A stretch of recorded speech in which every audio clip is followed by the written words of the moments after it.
Good afternoon, everyone. Thank you for having me. Thank you for this invitation. So may I share my screen first?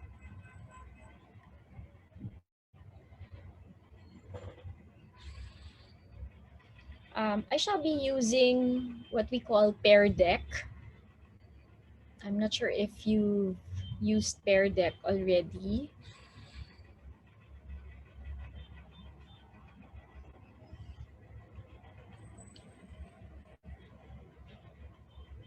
Okay, so Pear Deck is an application that is an add-on actually to Google Slides. So when we create our slides or presentation in Google, we can actually have an add-on called Pear Deck, and it allows us to have an interactive session with our students. So if you're looking at my screen now, you should see a join code and the link, which is joinpd.com.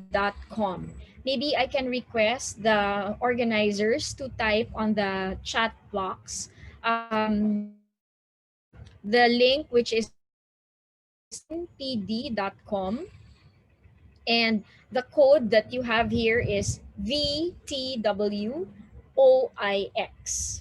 So once you join, then I can start the presentation.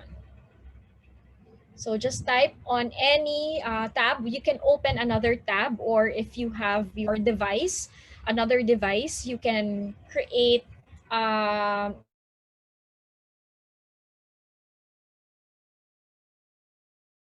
then type join PD. So we have one student connected.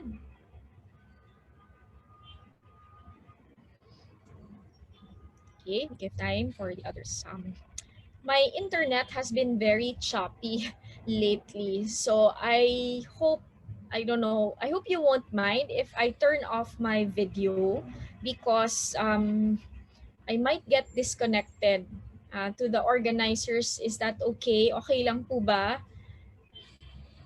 I came from a meeting kanina and I was also turning off my video because of my internet. So I hope you won't mind. I'll open it from time to time.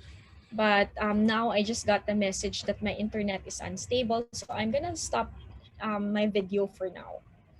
Okay, so I understand that there are around 50 plus of us. So I hope that we can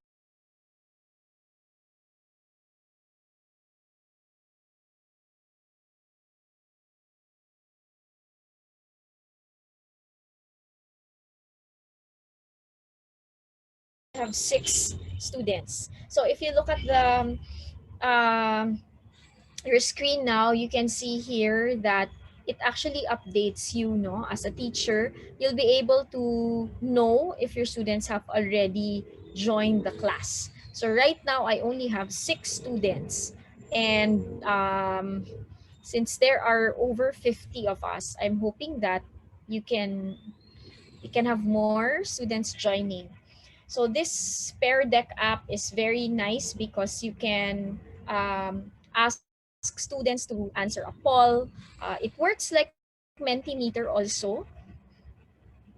And the thing that I like about Pear Deck is that when I make my slides in Google, or if I use Google Slides, I can just put it or add it. No, I can just have it as an add-on, and I don't need to leave my slides. In other words, because if I use Mentimeter, I usually have to create my slides in Mentimeter, or what's the other one? There's another app for that. That also allows you to have an interactive session. But Pear Deck is an add-on to Google Slides. Okay, maybe we can start already. So there are like 14 students.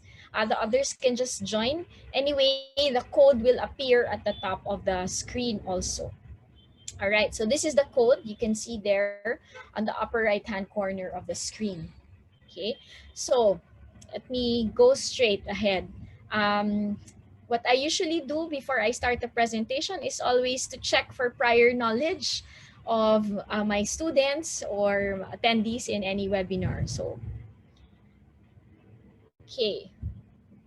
So you should be able to see options there.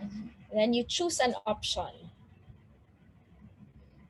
Okay, so we have so far 4 out of 17. So as a teacher, you will be able to take note of how many students are already answering.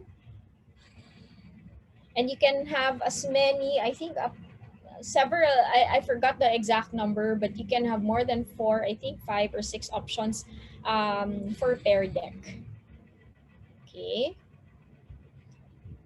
And it changes now real time, so you can see how many students are already answering. So we have most of the you, at least those who were able to connect already are able to answer. So let me show the responses. Okay. I hope the others can catch up. I hope you can also uh, still access the pair deck slide. Okay. There we have 21 already. Okay. So I wanted to check. So we have 6 already using Google Classroom. Yeah, and 7 wanting to know more about Google Classroom. And we have 3 who have not yet used Google Classroom.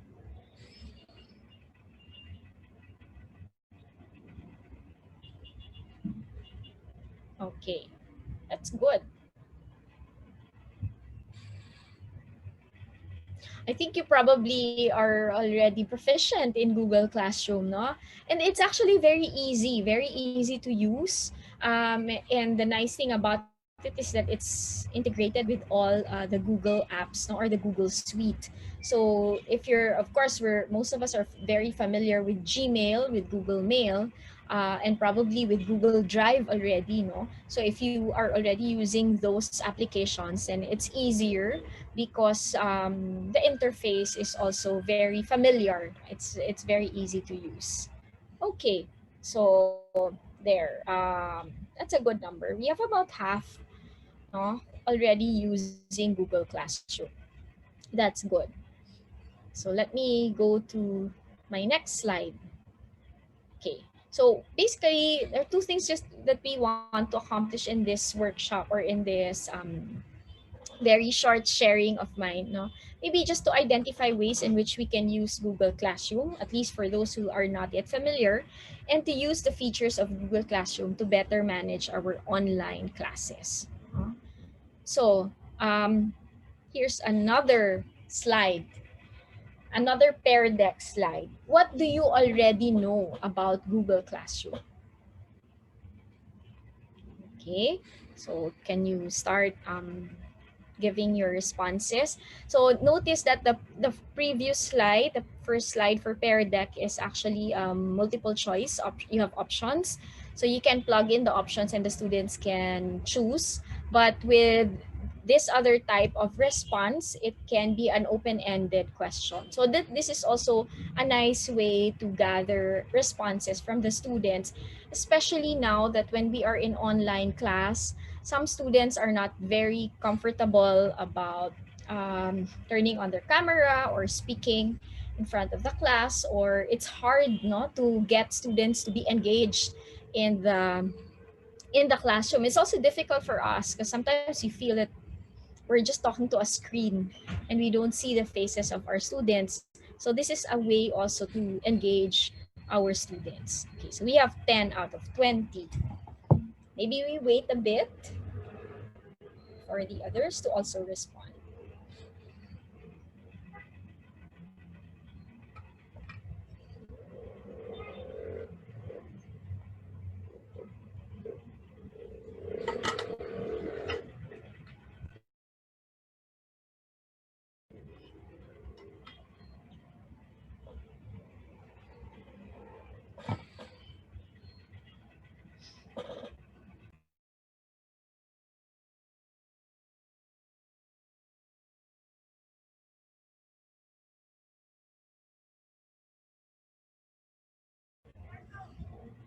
Okay, so we have more responses. We can look at the answers. Okay, it's an LMS. It's free of charge. Yes. It's actually free for anyone who has a Gmail account. Okay, anyone with a Gmail account can use it. But also, you are able to unlock more features if you have a G Suite account. No, your school has a G Suite subscription. Yun, very good. Can connect to Google Slides, spreadsheet. That's right. That's right. Google Meet calendar. So it's like a one-stop platform, no, where you can already engage with your students, upload materials, etc. Yes. Okay. Basics of setting up, navigating. It's actually very you call this very easy to set up. All right. Okay. All right. So we have Sige. Okay, so thank you for those responses. Right. Others are still answering. Yeah. Okay. So what I'll do is I will use Google Slides to present. Oh, well, maybe I can continue it here already. Okay, so let's continue. Um, what is Google Classroom? So of course, we look at how Google defines, no, their own platform. So according to Google, for them, they define Google Classroom as a free and easy tool, okay, helping educators efficiently manage and assess progress while enhancing connections with learners from school, from home, or on the go. So they envision it as a way for educators to be able to do everything, no? And everything that they're doing in the face-to-face classroom, they can do it in Google Classroom, because they can also grade, they can monitor, they can upload, they can share materials with students, they can communicate with students or using Google Classroom. So that's how Google defines it. But other or educators also recognize that Google Classroom is a platform that ties together the G Suite tools for teachers and students. It can serve as a digital organizer of sorts, where the teacher can organize the learning materials and share them with the students more effortlessly, right? And then without the use of hard copy, no, or without paperless way to share materials with students. But the question, I think I saw earlier, no, when you were asked to define or what you already know about Google Classroom, some of you said that it is an LMS. An LMS, or a learning management system. Actually, if you really examine the features of Google Classroom, it's not a standalone LMS. Okay, it's not a standalone learning management system, course management system, or student information system. Not yet, as of this point. No, they probably, if Google continues to improve its features, then it can be an LMS already. Okay, it can be integrated, because usually a learning management system is also integrated with the system of the school. For example, in DLSU, we're using Canvas, and our Canvas is integrated also with our IT system, and so it's easier for us to access the. We don't need we don't need to add our students manually to the system.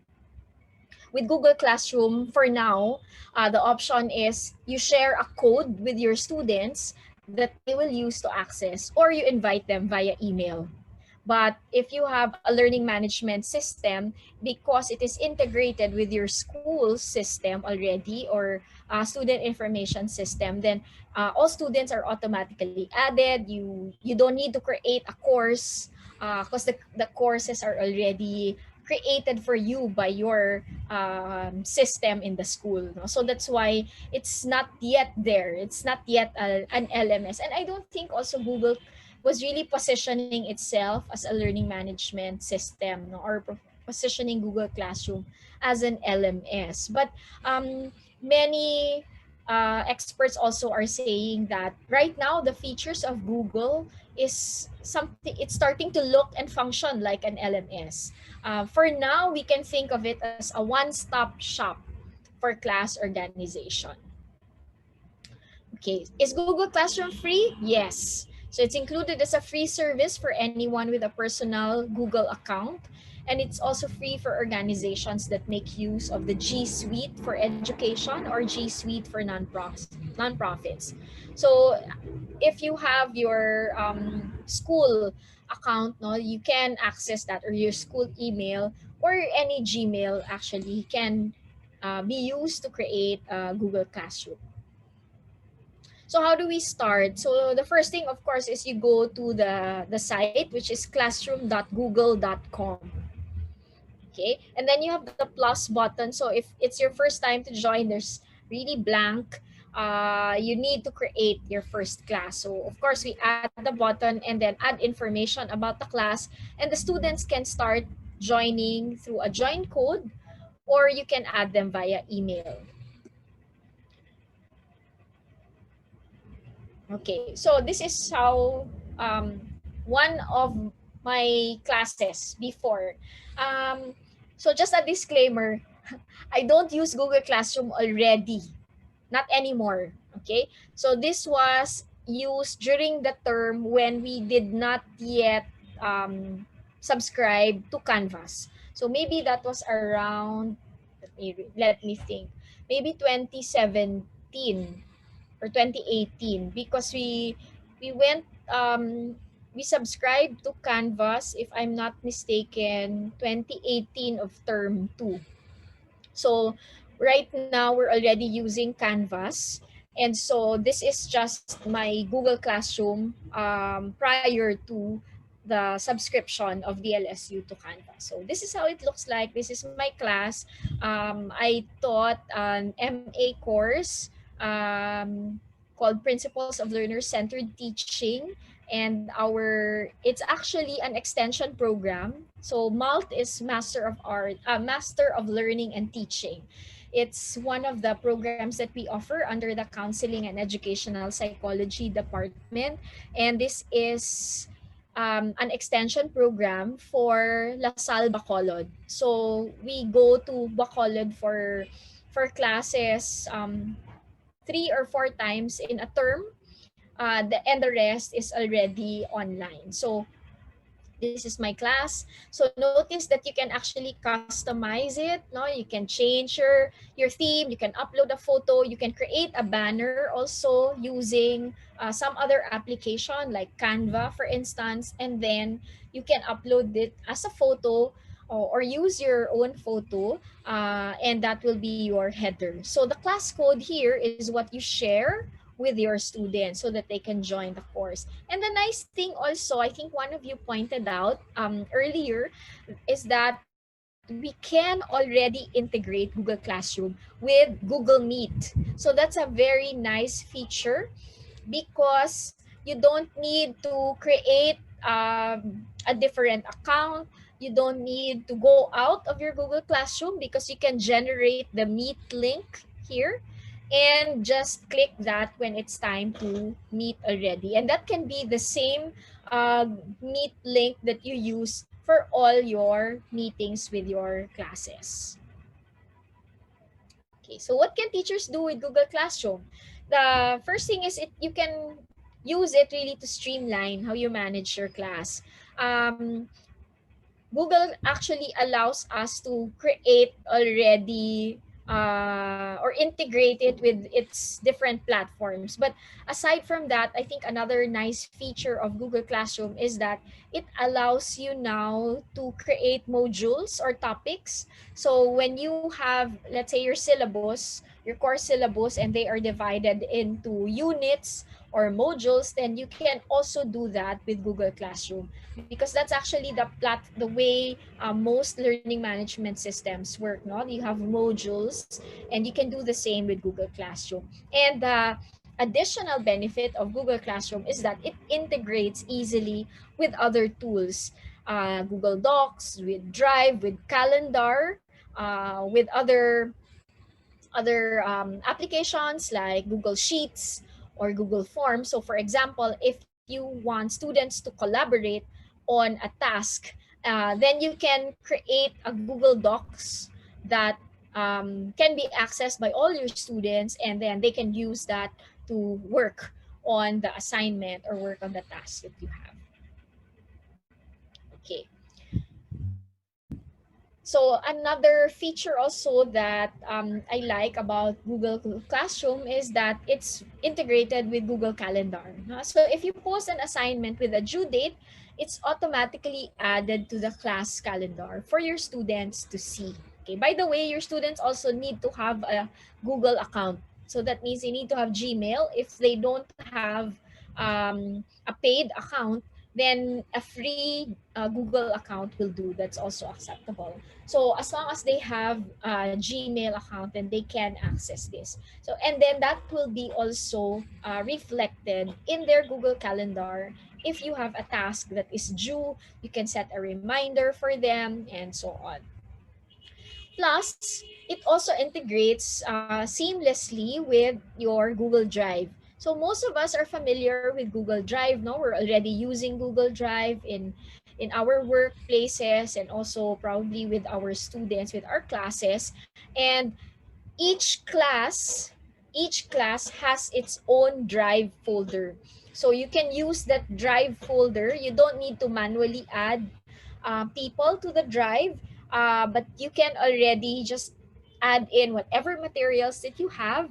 If you click on class drive folder, it's going to open to Google Drive, and you can easily just upload materials there, no? And it can be accessed by your students.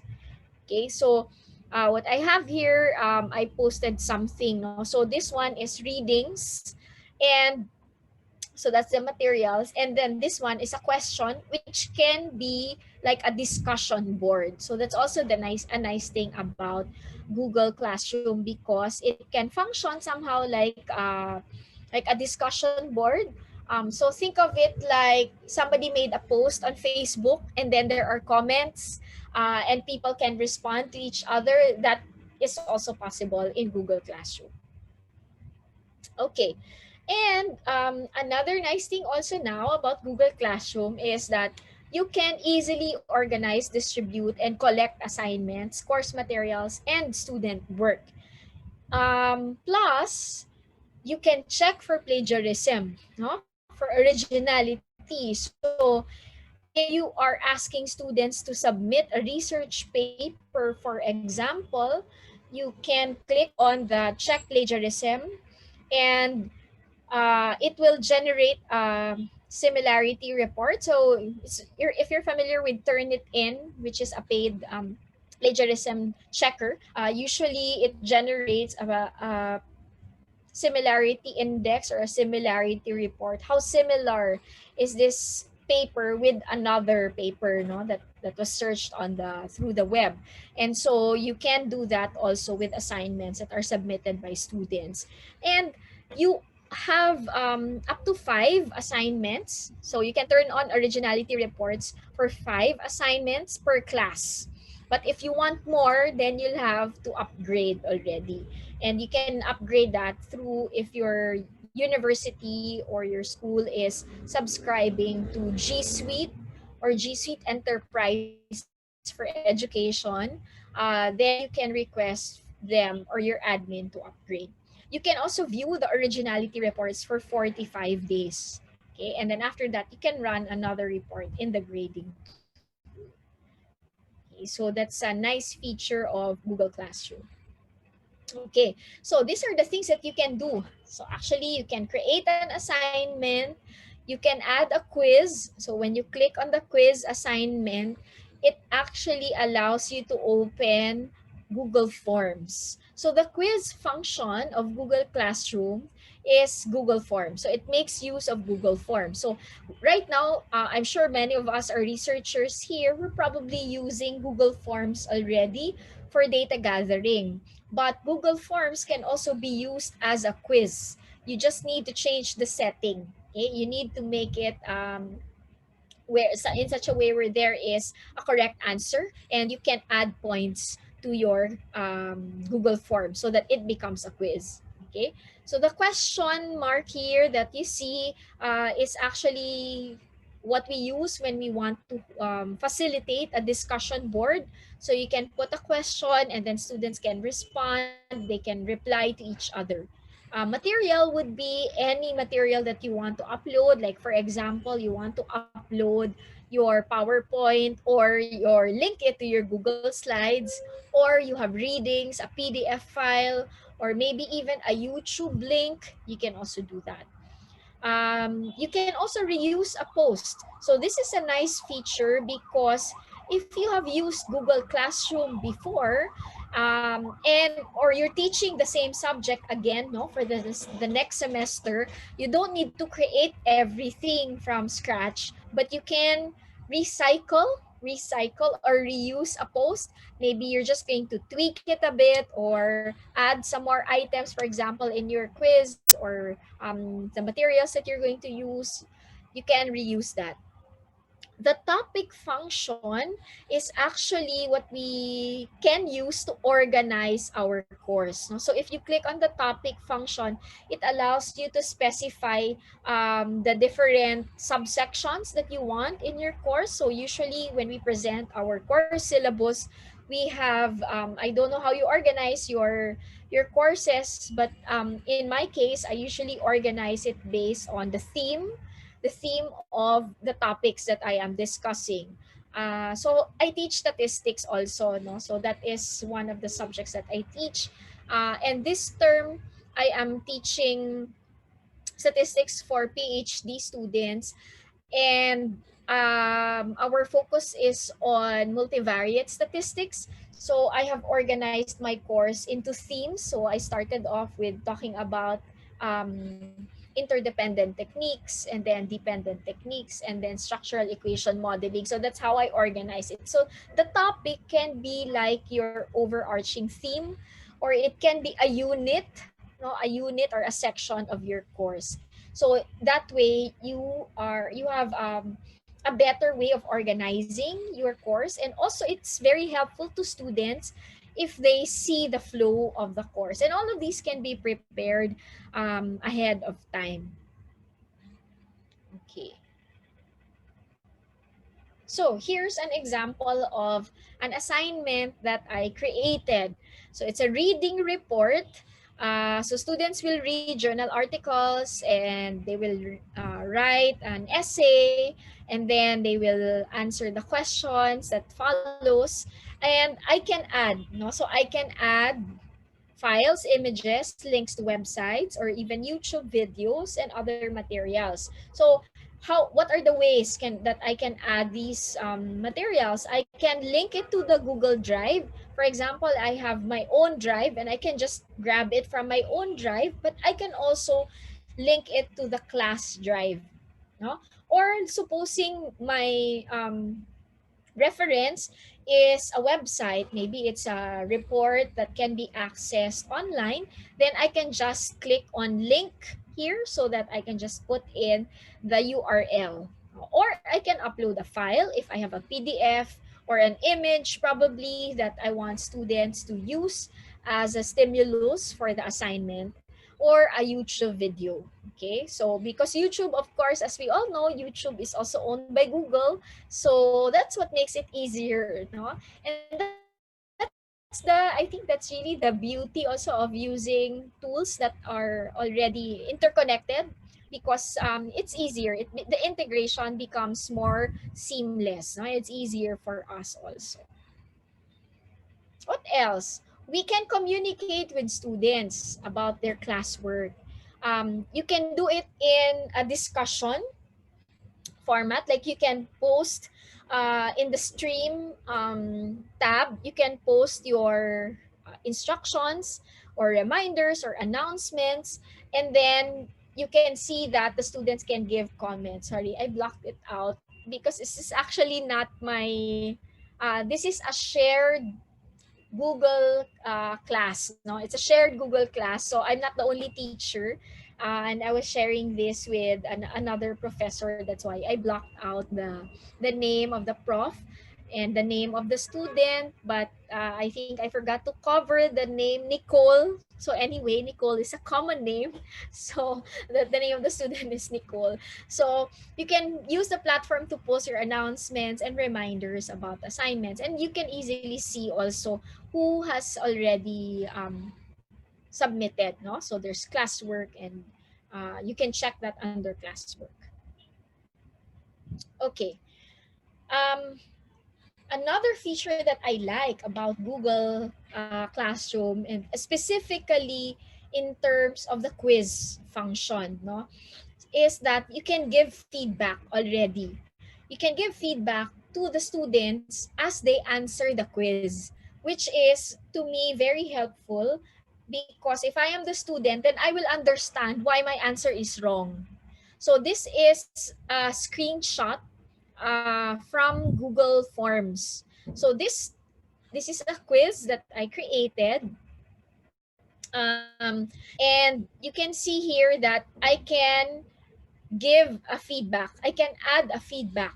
No? So add feedback allows me to give a comment or give a specific response to the student if they choose an incorrect answer and if they choose the correct answer.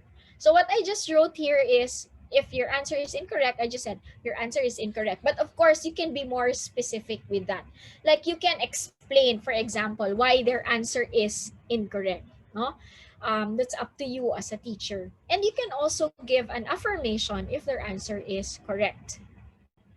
Okay, so it's possible to actually give feedback using Google Forms, using the quiz function of Google Forms.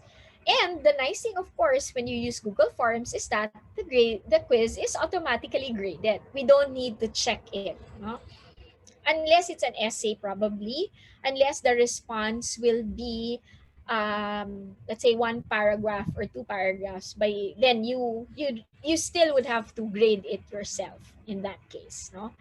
But you spend less time grading, and your students will also get instant feedback. So this is how the quiz function looks like. When you create a quiz, it links to Google Forms. Okay, and you can just click on the blank quiz there and then create it. Okay. Another feature that I also like about Google Classroom is the way to communicate. No? So one way to communicate with students is through email.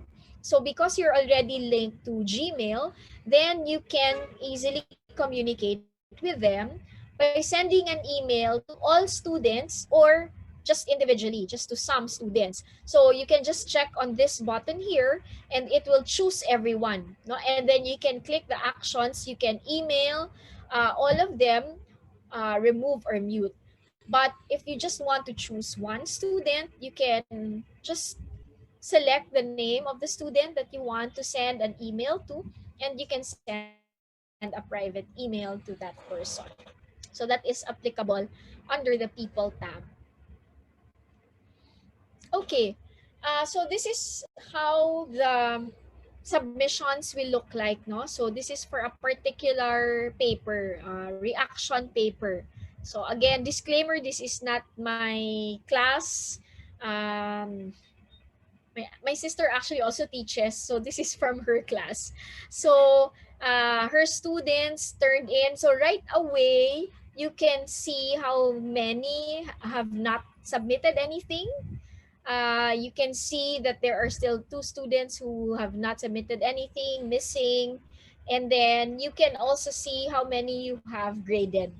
So that's also a nice feature that you can use. So this option here, obviously, that's an email. The envelope is an email function, so you can also send emails individually to students. And this is how your grade book will look like. So we don't have anymore our paper and pen, what you call this, grading sheet. We have our grade book. You can easily see the grades of your students also, and you can see their submissions, no? So from the most recent to the oldest requirement. And you can also see which students have not submitted anything. You can also see what s- submissions you have not yet checked. Okay, so you have that there. Okay, and as well as the grades that they earn. So that's also a nice feature of Google Classroom. With one interface, you can easily see. Okay, so what we will do now is let's try it out for ourselves. And really, for me as a teacher that is using technology in the classroom, I don't profess to be an expert, unlike Doc Jasper. Although I have tried I've been trying hard to be really um, a teacher who uses technology in the classroom even before the pandemic. So like I was one of the teachers who tried using Canvas even before DLSU subscribed to Canvas, because there's actually Canvas for free, no? Canvas free. You can also create an account in Canvas for free, and you can use it for free. It's just that the features are, of course, fewer as compared to when you use a paid or a subscribed account in Canvas. But I've used Canvas even before DLSU used it, so I try my best to really be to know about the technology. But I think the best way really for us to learn how to use a particular tool is to try it out ourselves. Okay, so now I will be asking you to open, if you can go to a tab and open classroom.google.com. So if you already are using Google Classroom, then that's fine. It's really good. I think the more you use it, of course, as with any tool, there's always a learning curve, and the more we use the tool, then we get better at it also, and we become more adept at it. So if you haven't used Google Classroom yet, then we can try it out. You can create a class, add a syllabus if you have an existing syllabus, create modules, create an assignment, and create a quiz. So maybe we can do that. I will end this presentation now. Um, and then I can go to my classwork. Okay, so let me just do a new share and share my whole screen so that it's easier. Right. Okay, so I I'm using a different Gmail. So I'm using a free Gmail just to show you, know, that even if I'm not using a paid Gmail account, it's feasible. You can use Google Classroom. So this is just my personal Gmail, my uh, Christine.Ballada Gmail. Okay. So this is my first course. No? So I created a course. It's a course on statistics. But if you're going to create your own course, just click on add. Okay, so we can create together, add, and then create a class. So there's two options there, because if you are a student, you will also go to the same link. No? So go to classroom.google.com. But if you're a teacher, then you can create a class. Okay. Now take note that if you're using a free account, it will ask you, no, and tell you that you cannot use this if you are not really a teacher, no, using Classroom at a school with students. If so, your school must sign up for a free G Suite before you can use Classroom. Okay, and then but if you are not, then usually they will say you're not really a teacher, so why are you using Google Classroom? No, but nonetheless, we can click on that, yes, and then try it out. No, anyway, I'm not really gonna use this for a class, but this is for demonstration purposes. So you can create a class and you can name it.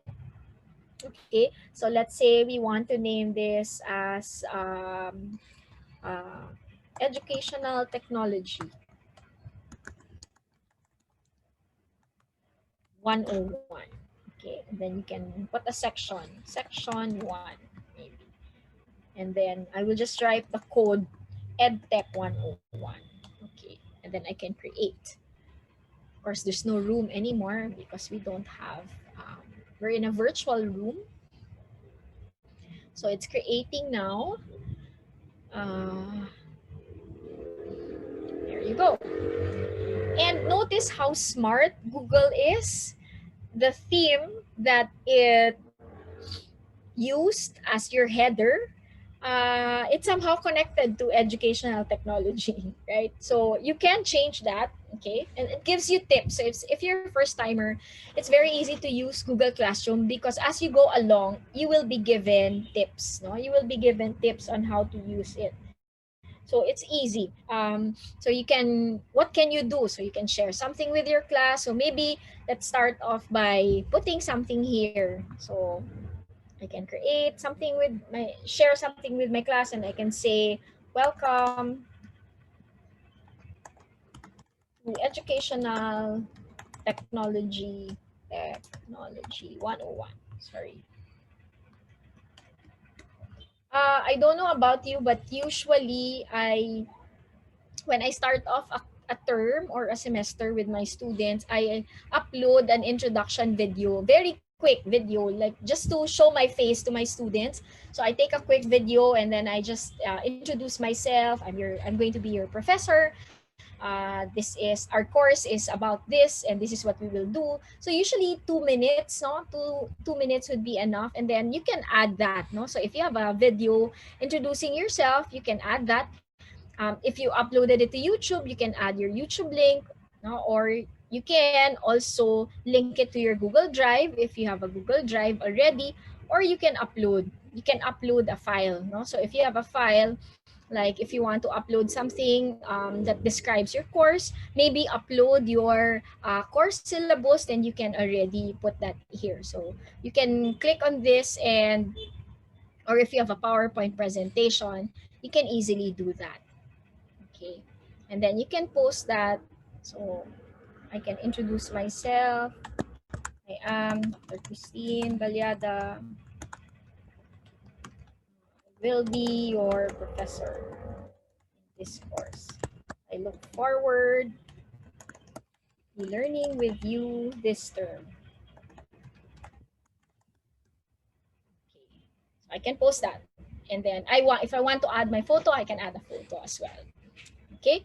And then your students can comment there, right? And they can also maybe you can also ask them, no, introduce yourself, also give some instructions on how to introduce yourself, and so on. For the classwork, you can go to classwork. This is where we now add all, as I said, the modules, for example, or the topics that we want. So we can click on create. So notice that there are also instructions here, no? Assign work to your class here. So I can create a topic. So I would really advise, if you're starting off with creating your online course, is that you organize it by module. That's one thing I learned from Doc Jasper, actually, that we create modules, no, because number one, it allows us to easily structure our course, and it also helps the students because of that structure, it's easy for them to follow what's going to happen next. And it also removes the ambiguity and takes away that fear of the unknown, kumbaga, for our students. So it will be good to create our flow by creating topics. Okay, so let's say I will write a topic, introduction, okay, or maybe basics, basic concepts in edtech, or something like that. Okay, I can create another topic also, maybe tools in edtech, or edtech tools. All right, no, we can start with theory. Theories in educational technology. I'm making this up as we go along, ha. So yeah, there. So now you have two topics, and then you can add something, no, under the topic, no. So you can create, say, maybe a question. Maybe you want to start with prior knowledge assessment, similar to what I did earlier with you.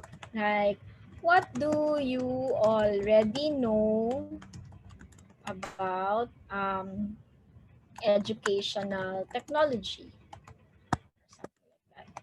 Describe your personal experiences in using educational technology.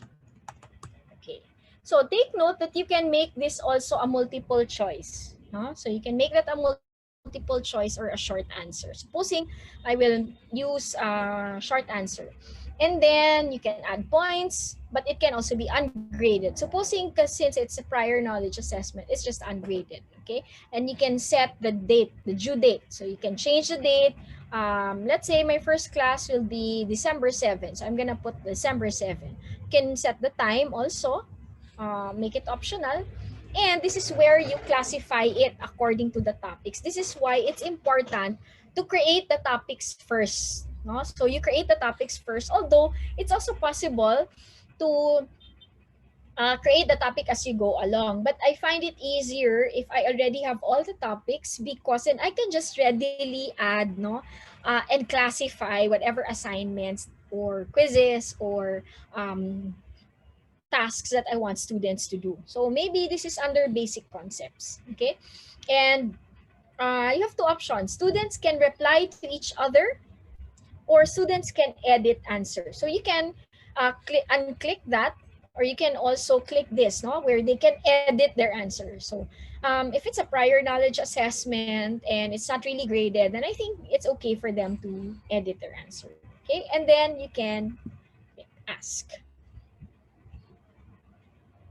So it's saving. Okay, and that is where it looks like. So because this is supposed to be the first topic, I'm gonna move it up. So I can just move that, click and drag. Okay, so you see this, I think this is what they call breadcrumbs. So this three dots here, if you click that, actually you have the options to rename, delete, copy link, or move down. But you can also just let me go back, classwork, like all topics. You can also just click and drag, no? Click and drag it. So this is how students will view it. That's the look, no, of Google Classroom. And supposing I want to add, let's say I have readings, no, I have readings. I want students to read something, so I can create an assignment. Okay, and then you can attach a rubric, okay, if you have an existing rubric. So let's say I don't have an assignment yet, so maybe I can have a reading report. Okay, and then so students will read the journal article and write a say 2-page reading report, something like that. Okay, and then I can add the file, okay, that I want them to to read. So let's say, for example, I don't know if I have anything here on my drive. Uh, say I will look at my example under statistics. So let's say I have some journal articles here that I want. Okay, I have a folder, something on example lang. So this is not really so it's a journal article, but it's actually qualitative thematic analysis. So supposing, no, so I upload that. Now you have the options here. You have three options. Students can view, students can edit, or you can make a copy for each student. So making a copy for each student will allow them to have, of course, their own copy. So that's also possible, no. So they can, you can just click view. That's fine also, no. So it depends on what you prefer. You can set, of course, the due date. Let's say that is due in January. If I want it due in January, okay, it's 5:30 already. So maybe say January 18 pa. No. And then this is under, say, theories in educational technology. No? And then I have a rubric. So I can create a rubric, okay, I can create a rubric on for this assignment. Okay. Or another option will be reuse an existing rubric or import from sheets. Okay, so that's a nice thing also about Google because it gives you different options. No, so I will not do the rubric now, but at least you see that it's there. So that's your assignment. Okay, so I'll wrap up in a few minutes. So we see now that you have a better structure, and students can readily see what is under a particular topic. So try it out. I think that would be a very helpful approach, to organizing the course. What else? What else do we have? Of course, we can also just upload some material, and you have seen that already. Let's say if we just want to upload, okay, we can upload or we can actually create. So I can create it from, say, Google Slides. So I can create Google Slides and it will open to Google Slides, and I can make the slides there. Okay, and that's the beauty of using Google Classroom, because it is already integrated, with the other platforms. Okay, so let's say this is just presentation one. Okay, and then I can just post it, and then I can also classify this, say, under basic concepts. Or let's say we create a new topic that can also be done. So let's say I'll create a new topic, and these are, let's say, the tools in EdTech or something like that. Okay, so notice that it created a different topic, but I want that to be after the theory, so I can just move that here, click and drag. Okay, so now I have a shell, no? I have a content for my Google Classroom. So I want to share with you what I did for statistics, because I think I have a problem set here. So I just have, I uploaded my PowerPoint presentation, no? So they can view the material. Okay, they can click on this. I may be offline. So I can also open this in Google Slides. So they can view it without opening in Google Slides, but they can also, if they have good internet actually, they can already view it without having to open it in Google Slides. And then I also have a problem set. No? So this is my problem set. I can view the entire assignment, the whole assignment, but nothing is there yet because nobody has submitted yet. Okay, but when you click view assignment, then you should be able to see who has submitted and who hasn't submitted yet. Okay, so yeah, so it's 5:33. My time is only until 5:45, and I'm supposed to leave some time for question and answer. So I will stop here. I think you should be able to really, if you're using Google Classroom already, I really recommend that you keep on using it. And if you haven't yet, then try it out, because I'm sure that you will enjoy using it. It's very easy platform to use. Okay, so let me stop here. And if there are any questions, then I'll be happy to answer them. All right. Thank you very much, Dr. Christine Ballada, for sharing with us your knowledge and experiences on using Google Classroom. At this point, let's start the Q&A. Please ask Dr. Ballada questions by using the Q&A function of Zoom below your screen. So we have one question from Dr. Ahmed Miandahawi from De La Salle University. He asks, how does the check plagiarism function of Google Classroom differ from Turnitin?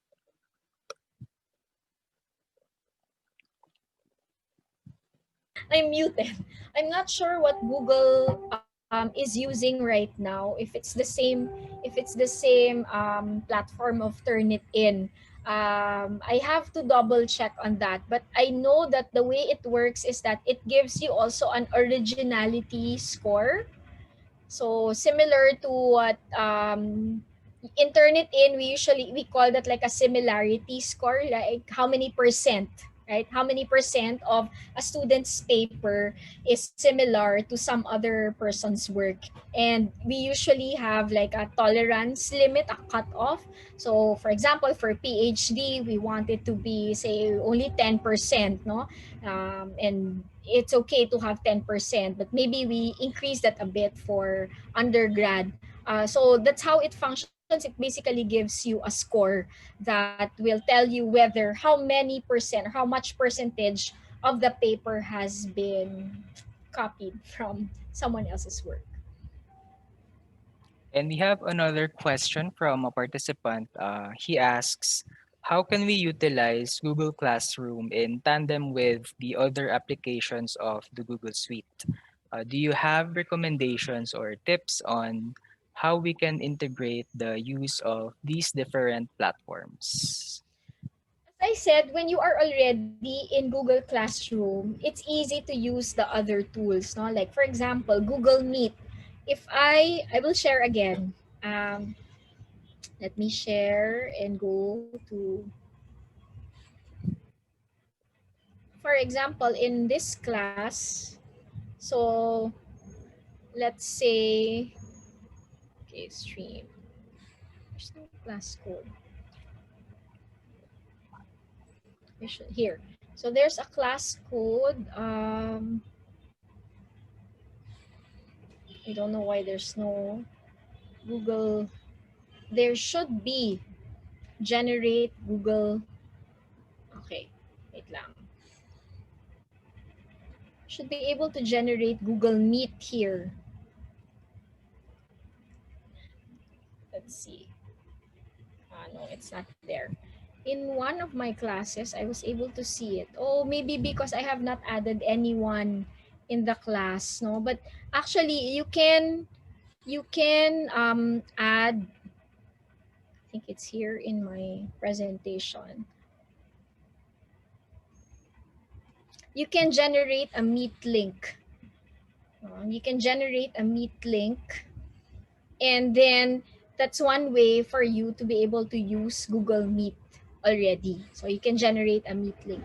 Or maybe because that account that I was using is not a paid account. I'm not sure. So let me double check on that. But I think that's one way you can use Google Meet. And then the others would be in terms of integrating it with Google Docs. So for example, I have an assignment for students and I want them to collaborate on a particular document that they need to say write a paper or prepare something.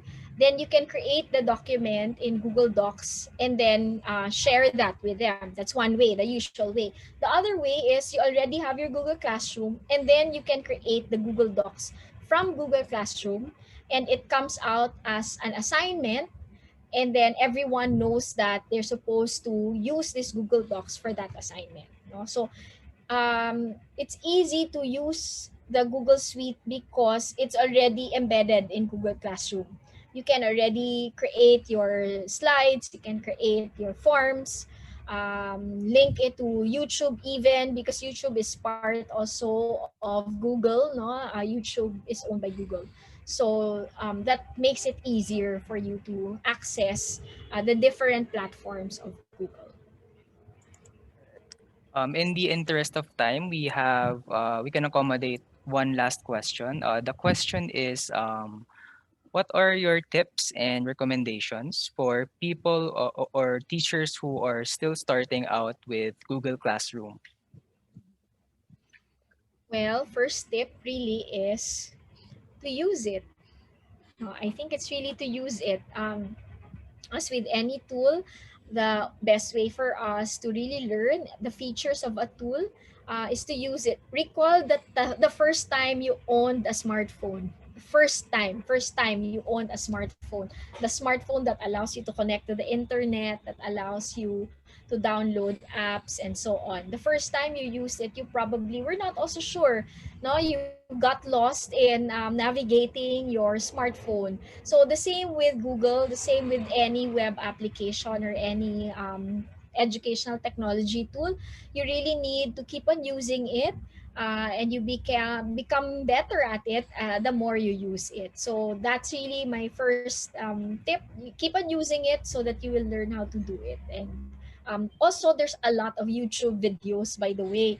There's a lot of YouTubers who can explain it better than I do. We have even Filipino teachers have already started their own YouTube channel during the pandemic, and then they explain. No, there are, I've seen YouTube videos that are where teachers explain in Filipino, no, para to reach out then to teachers all across the country. And sometimes it's difficult if the accent of the speaker is not familiar to us. So you can also look for YouTubers who explain the use of Google Classroom. It's easy. You can just type in YouTube, Google Classroom, and then you'll be able to see, these different videos that they've created. Yeah. Right. Once again, we'd like to thank Dr. Christine Ballada for spending her time with us and sharing her knowledge about the topic. We would You're also like welcome. to present this certificate of appreciation. So allow me to read it. The certificate of appreciation is awarded to Dr. Christine Ballada for facilitating the capacity building webinar titled Google Classroom Tools and Techniques during the 8th National Business and Management Conference held last November 27 to 28 via Zoom. The theme of the conference is Reimagining the Next Normal Business and Management in the Philippines During Times of Uncertainty. Signed by Dr. Emelina Sorial, Dr. Antonio M. Lopez, and Dr. Oscar Bulaong. Thank you so much. Maraming salamat po. Thank you very much po. On behalf of the NBMC Organizing Committee, thank you very much for spending time with us. Happy to be here. Thank you, Ian.